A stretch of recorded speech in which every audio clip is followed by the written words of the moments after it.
Hello students, last class में हमने study किया था सस्पेंडेड कोइल गैल्वेनोमीटर के बारे में। और उस सस्पेंडेड कोइल गैल्वेनोमीटर में हमने उसकी कंस्ट्रक्शन को देखा था। तो इस तरह का एक बॉक्स होता है, उसके अंदर रेडियल मैग्नेटिक फील्ड होती है और जिसके लिए जो है यहाँ पे सॉफ्ट आयरन कोर रखा जाता है और हमारे पास में जो साउथ पोल होते हैं और यहाँ पे एक मिरर लगा होता है। आज की क्लास में हम इसको कंप्लीट करेंगे। जो अपना ये टॉपिक है इसको हम लोग कंप्लीट करेंगे आज की क्लास में। और अभी हम पढ़ेंगे इसका प्रिंसिपल। अभी हम स्टडी करेंगे प्रिंसिपल।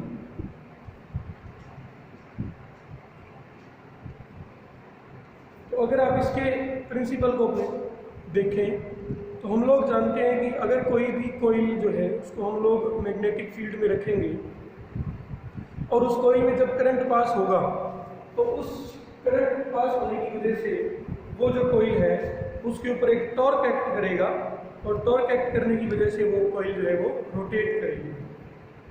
ठीक है, इस मान लीजिए ये कोइल है तो इसके ऊपर टॉर्क एक्ट करेगा जब इसमें करंट पास होगा। तो इस गैल्वेनोमीटर में हमारे पास में यहाँ पे एक वायर दी हुई होती है और यहाँ पे भी एक वायर दी हुई होती है जिसकी मदद से इसको हम सर्किट के अंदर जोड़ देते हैं। और इसको यहाँ से हम सेल से जोड़ देंगे, इसको यहाँ से सेल से या जिस सर्किट में भी हमें करंट की डिटेक्शन करना है उससे हम इसको जोड़ देंगे। ये कोइल है।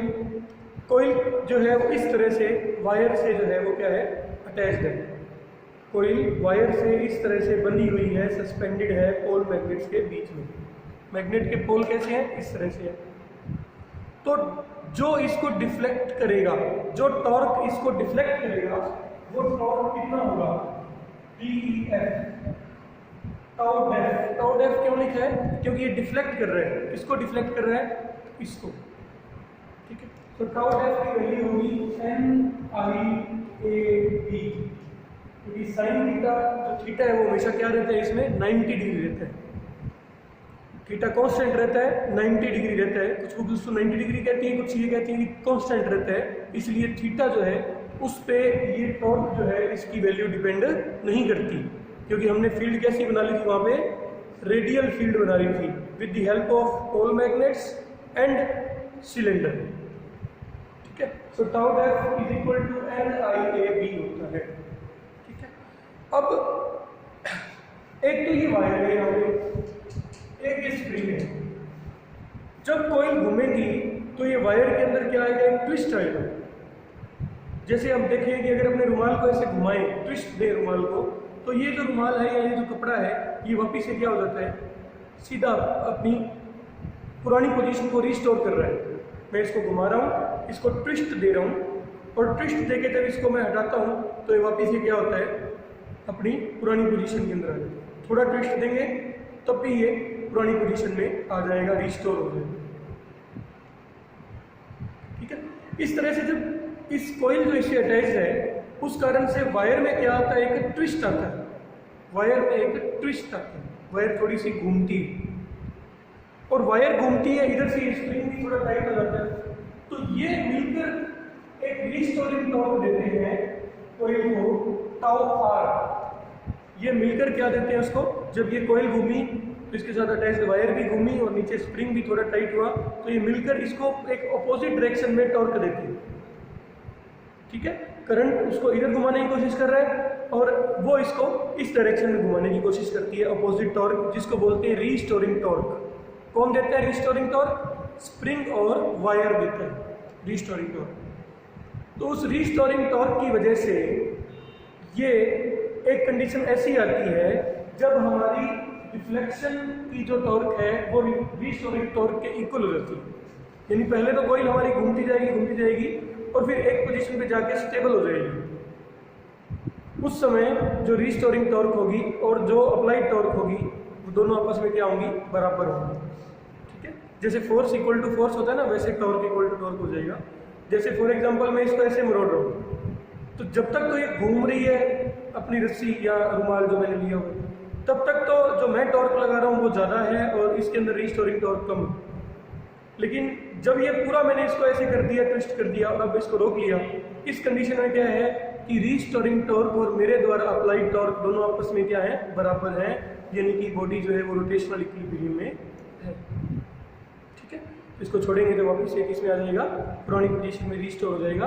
तो इसके लिए अपने पास में एक सिंपल सा वर्डिंग यहाँ पे यूज की गई है कि if C is the restoring torque per degree twist in wire, then for phi deflection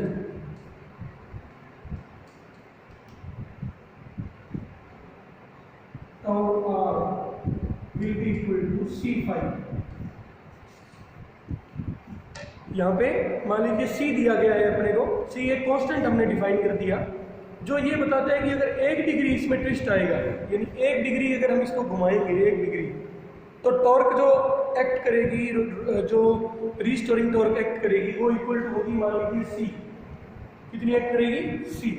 तो अगर इस कोयल के साथ कौन बंधा हुआ है हमारा? कोयल के साथ बंधा हुआ है हमारी रस्सी, और रस्सी के ऊपर क्या लगा हुआ है? सॉरी वायर के ऊपर क्या लगा हुआ है? यहाँ पे मिरर। तो अगर ये कोयल फाई एंगल से डिफ्लेक्ट करे तो वायर भी कितना डिफ्लेक्ट होगी, कितनी मुड़ेगी, ट्विस्ट होगी? फाई। और मिरर भी कितना मुड़ेगा? फाई। इस पॉइंट को ध्यान रखें, आगे भी काम आएगा। अगर कोयल ऐसे थी, ये फाई एंगल से ऐसे घूमी, ये जो एंगल है ये बना मान लीजिए फाई, यूं थी पहले, और अब ये ऐसे घूमी, ये एंगल बना मान लीजिए फाई। तो अगर ये कोई फाई एंगल से घूमी है तो टोटल जो मिरर घूमेगा वो भी कितना घूमेगा? फाई। और ये जो घूमेगा ये भी कितना घूमेगा? रस्सी भी कितना घूमेगी? फाई। और मान लो जो है यूनिट डिग्री या यूनिट रेडियन पर जो अपने को रिस्टोरिंग टॉर्क मिल रही है वो है मान लीजिए C। तो फाई पे कितनी मिलेगी? C into phi. और in at equilibrium condition, at equilibrium का मतलब जब हमारी रिस्टोरिंग टॉर्क इक्वल हो जाएगी अपनी डिफ्लेक्शन टॉर्क के, tau R is equal to tau def. In this case यहाँ पे लिख सकते हैं कि tau def will be equal to tau R. जब हमने इसको इस तरह से घूमी है कोई और रुक गई वहाँ पे, उस कंडीशन में डिफ्लेक्शन टॉर्क और रिस्टोरिंग टॉर्क दोनों आपस में क्या हो गई? बराबर हो गई, क्योंकि उस समय कोयल जो है वो किसमें? इक्विलिब्रियम में है, यानी स्टेबल है, इस तरह से रुकी हुई। पहले करंट पास किया, कोयल घूमी और घूम के एक कंडीशन में आके वो क्या हो गई? रुक गई। उस समय एक तो इसके ऊपर टॉर्क लग रही है डिफ्लेक्शन करने के लिए और एक टॉर्क इसके ऊपर लग रही है रिस्टोर करने के लिए। दोनों की वैल्यू आपस में क्या हो गई? बराबर हो गई, क्योंकि बॉडी किसमें है? इक्विलिब्रियम में है। So tau def is equal to tau R. In this case we will get NIAB is equal to C phi. NIAB will be equal to C phi. From here we can write I will be equal to C upon NAB into phi, and we will get I will be proportional to phi. ये इसका principal है। हालांकि principal के बारे में short में मैं पहले ही डिस्कस कर चुका था। ये इसका प्रिंसिपल है जो हमने नीचे देखा। NIAB will be equal to C phi,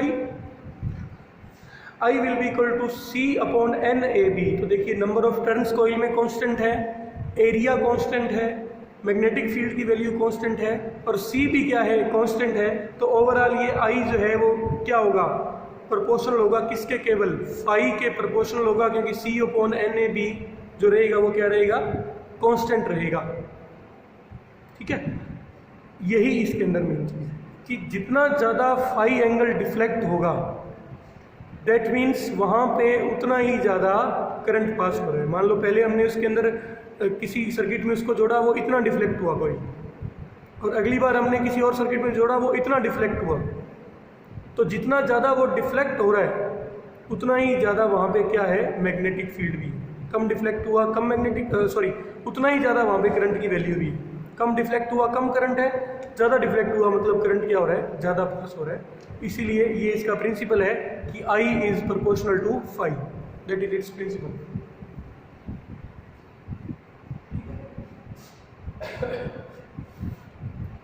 अब इसकी वर्किंग में जो मैंने कल आपको एनिमेशन की एक वीडियो भेजी थी उसको थोड़ा समझते हैं कि इसकी वर्किंग कैसे होगी।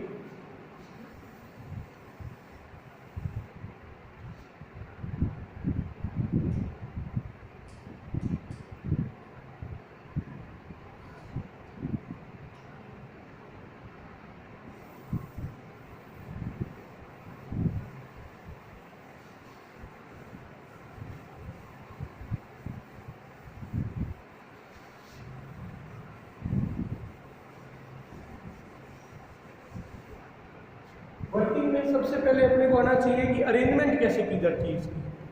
तो मान लीजिए ये अपना गैल्वेनोमीटर है, ये मान लीजिए अपना गैल्वेनोमीटर है। तो इस गैल्वेनोमीटर से 1 मीटर डिस्टेंस पे एक टॉर्च को लगाते हैं, एक टॉर्च को लगाते हैं 1 मीटर डिस्टेंस पे लगाते हैं उसको, जिससे ये टॉर्च की जो लाइट है वो इस मिरर पे पड़ती है। ऐसे मान लो टॉर्च लगाएंगे तो इसकी लाइट है किस पे पड़ेगी, मिरर पे पड़ेगी, ठीक है। और इस टॉर्च के ठीक नीचे एक स्केल लगा होता है, इस टॉर्च के ठीक नीचे इस तरह से एक 1 मीटर या 2 मीटर लेंथ का ऐसे स्केल लगा देते हैं। तो इस टॉर्च और स्केल की अरेंजमेंट को बोला जाता है lamp and scale arrangement, lamp and scale arrangement.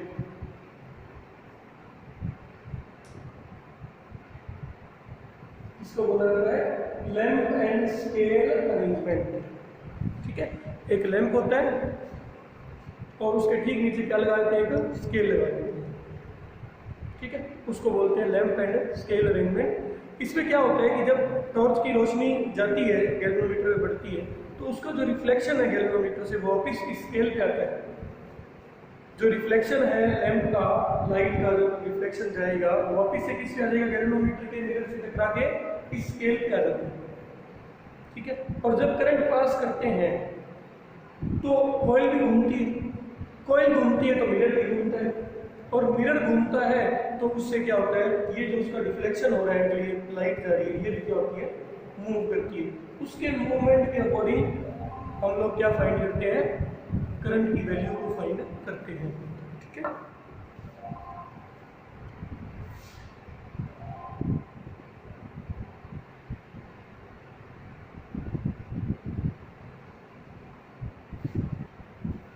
फिर से समझाता हूं एक बार कि इस तरह से हमारा गैल्वेनोमीटर होता है। गैल्वेनोमीटर के सामने एक जो है लैंप लगाया जाता है, एक टॉर्च लगाई जाती है अप्रोक्सीमेटली 1 मीटर डिस्टेंस पे, और यहाँ से इसके ऊपर लाइट फॉल होती है, लाइट फॉल होकर इसका रिफ्लेक्शन वापस से कहाँ जाता है, इसके नीचे लगे हुए स्केल पे जाता है, और उस रिफ्लेक्शन को क्या किया जाता है, यहाँ पे नोट किया जाता है कि वो कितना मूव कर रहा है करंट को पास करने पर, ठीक है। तो देखिए मान लीजिए कि इनिशियल कंडीशन में हमारा जो मिरर है, ये डायग्राम आपको जो है बुक में नहीं है, इसको ध्यान से देख लीजिए, नोट्स में बनाया गया है ये डायग्राम, इससे पूरी बात आपको समझ में आएगी। मान लीजिए इनिशियल कंडीशन में इस तरह का हमारे पास मिरर है और ये अपनी लैंप से लाइट आ रही है, ये अपना लैंप है, इससे मान लीजिए लाइट आ रही है,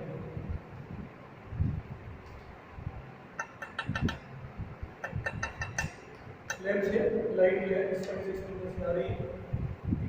तो ये जब मिरर बिल्कुल उसके सामने सीधा है तो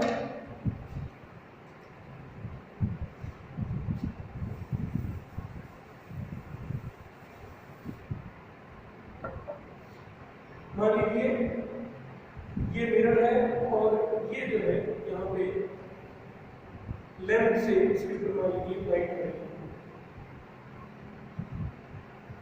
मिरर अभी बिल्कुल सीधा पड़ा हुआ स्ट्रेट है, और ये इसके नीचे यहाँ पे स्केल लगाया गया हुआ इस तरह से स्केल लगा हुआ।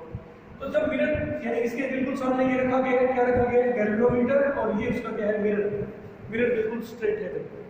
तो जब मिरर बिल्कुल स्ट्रेट है उस केस में क्या होगा, लाइट डायरेक्ट जाएगी और नॉर्मल पे ही वापिस आ जाएगी। रिफ्लेक्शन के लॉज क्या कहते हैं, angle of incidence is equal to angle of reflection. और एंगल हमेशा इंसिडेंस और रिफ्लेक्शन के किसके साथ मेजर किए जाते हैं? नॉर्मल के साथ। तो यहाँ पे परपेंडिकुलर क्या है? यही परपेंडिकुलर है। तो एंगल ऑफ इंसिडेंस भी कितना हुआ? 0। एंगल ऑफ रिफ्लेक्शन भी कितना हुआ? 0। एंगल ऑफ इंसिडेंस और एंगल ऑफ रिफ्लेक्शन दोनों क्या होते हैं? 0 होते हैं। और दोनों के 0 होने के कारण लाइट वापस उसी एंगल पे चली। अब मान लो हमने करंट पास किया, करंट पास करने से ये डिफ्लेक्ट हुआ, यानी मिरर भी थोड़ा सा क्या हुआ? मुड़ा। ये बहुत इंपॉर्टेंट पॉइंट है समझने में कि मिरर भी जो है ये लाइट आ रही है इस तरह से कि मिरर भी थोड़ा सा क्या हुआ? थोड़ा सा मिरर भी ट्विस्ट है, घुमा हुआ। लाइट पहले की तरह वैसे फॉलो करेगी डायरेक्शन में आ रही है। अब क्या होगा कि मान लीजिए मिरर की जो इनिशियल कंडीशन थी वो ये, इनिशियल कंडीशन जो थी मिरर की वो क्या थी? ये थी। मिरर की इनिशियल कंडीशन ये थी। मिरर थोड़ा सा क्या होता है? ट्विस्ट हो गया। हालांकि एक्चुअली तो ऐसे घूमेंगे, लेकिन हम बोर्ड पे दिखा रहे हैं इसलिए ये सीधा था और ऐसे घूम गया मान लो, क्योंकि हमने प्लेन क्या कर दी है इसकी? बोर्ड की प्लेन कर दी है।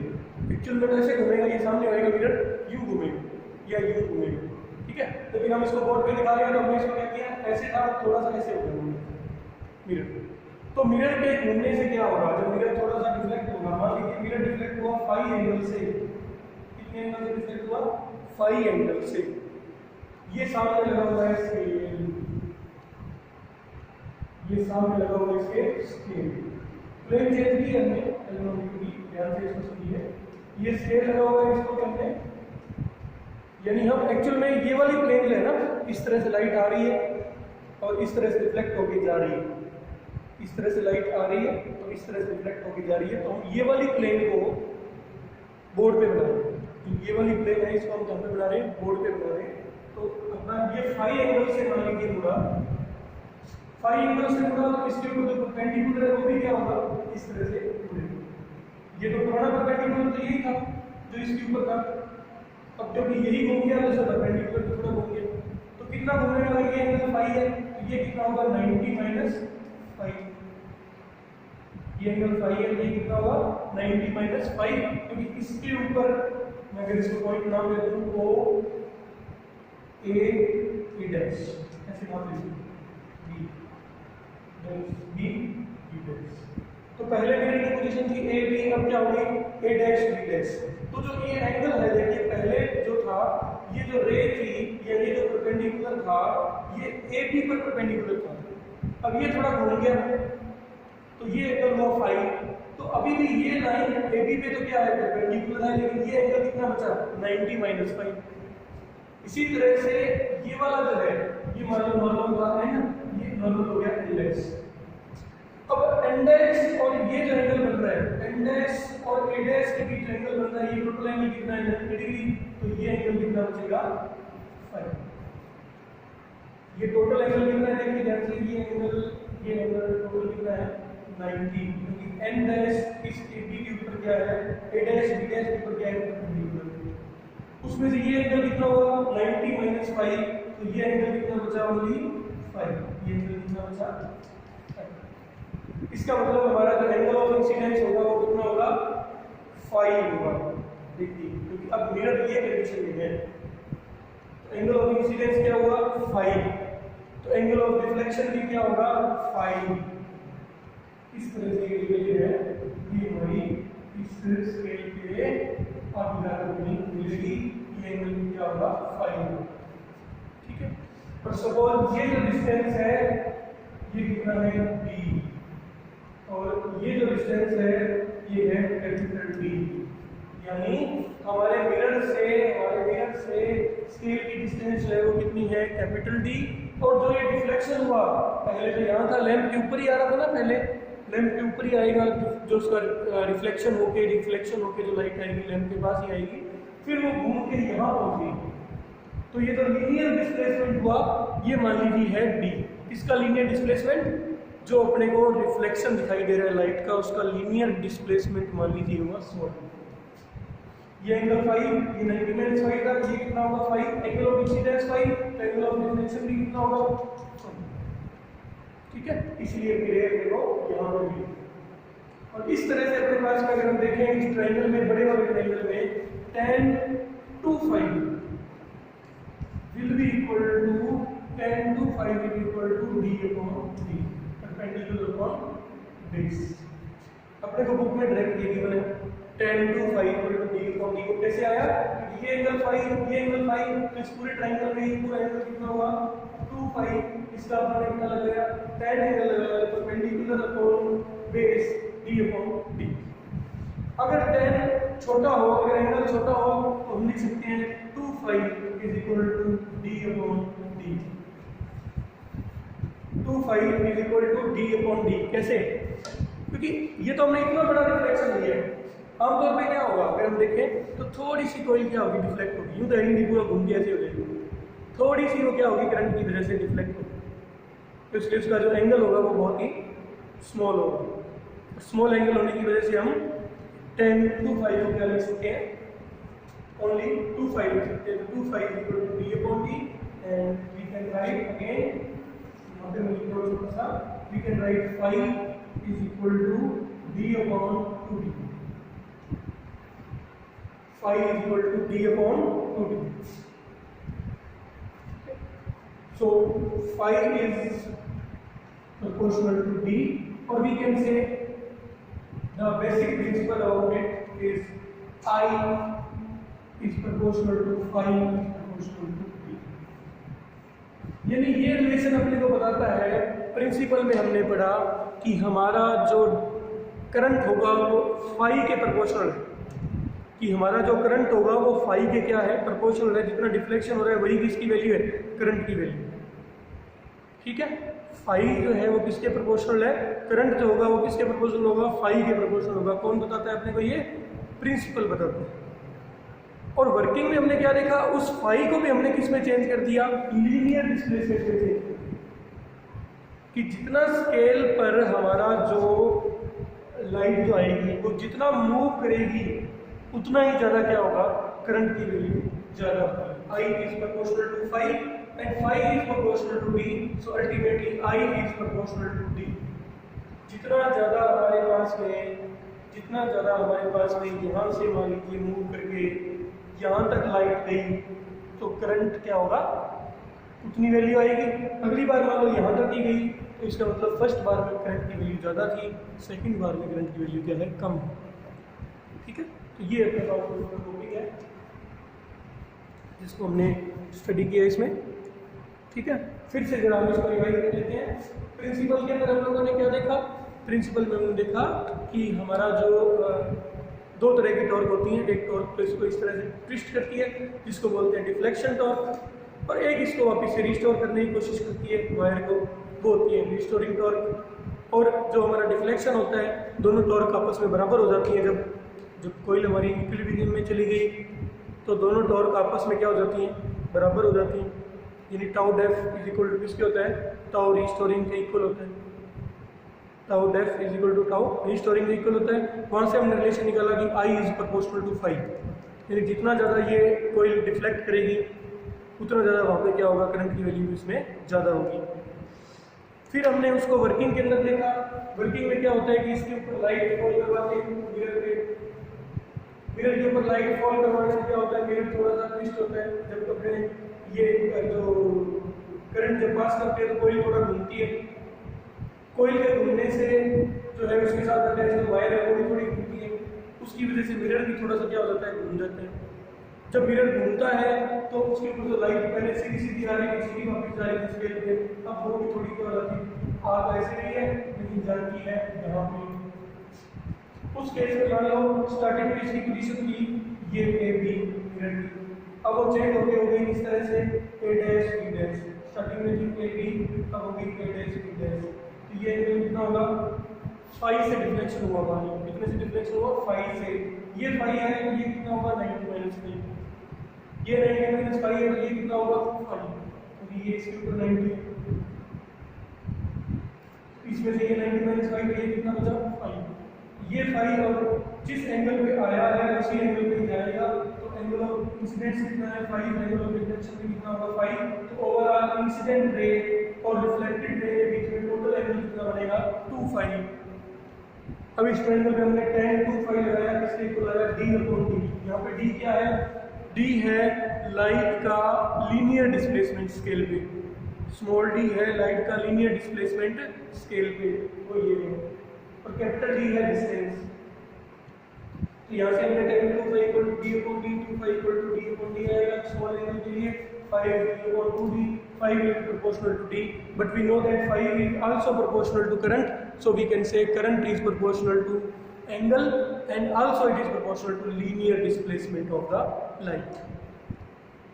इसी वर्किंग इतनी मुश्किल होने की वजह से ही इसका यूज प्रैक्टिकल तौर पे नहीं होता, उसकी जगह पे यूज होता है पाइवेटेड कॉइल गैल्वेनोमीटर। उस पाइवेटेड कॉइल गैल्वेनोमीटर में इस तरह से स्केल वगैरह कुछ नहीं होता, जो कॉइल है उसके ऊपर ही एक पॉइंटर लगा दिया जाता है, जो कॉइल है उसके ऊपर ही क्या है एक पॉइंटर लगा देते हैं ऐसे, जो अपने नेक्स्ट टॉपिक में पढ़ेंगे। एक कॉइल के ऊपर ही पॉइंटर लगा दिया, अब कॉइल घूमेगी तो ये पॉइंटर भी घूमेगा, कॉइल घूमेगी तो ये पॉइंटर भी घूमेगा, ठीक है। इसलिए एक कॉइल है, इस तरह से इसके ऊपर एक कॉइल घूमेगी तो पॉइंटर भी घूमेगा। उस पॉइंटर के अकॉर्डिंग ही हमको क्या मिलती है, करंट की वैल्यूज जो है वो मिल जाती है, करंट के बारे में जानकारी मिल जाती है इसमें। इस तरह से इस तरह से डिवाइडेड करेंगे